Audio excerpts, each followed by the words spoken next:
paper crafters, are you a new crafter, an intermediate, or a well-seasoned crafter?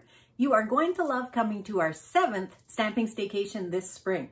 This is a complete use your stash idea. So what it is a live video to show you step by step how to make each project. Then we follow that with a written tutorial with all of the steps and the pictures as well, so that you will know exactly how to make these designs. If you're a new stamper, we will have designs for you, and we share all kinds of tips and tricks, including 3 fairly long tip videos on a particular theme. So you are going to want to make sure you watch for that. If you're an intermediate, you may have already quite a few supplies, and we want to make sure that you know how to use those supplies, and we give you all kinds of alternate designs so that you can. And if you've been stamping for a while, we know that you might be getting a little bit tired of some of the ho-hum same things that you've been doing. So we've got fresh ideas. So we would love to have you join us on Saturday, May 7th.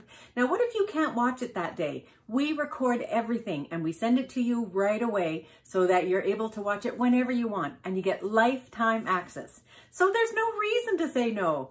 Meet some new paper crafting friends and let's just have a ball. We'll look for you there. Bye-bye.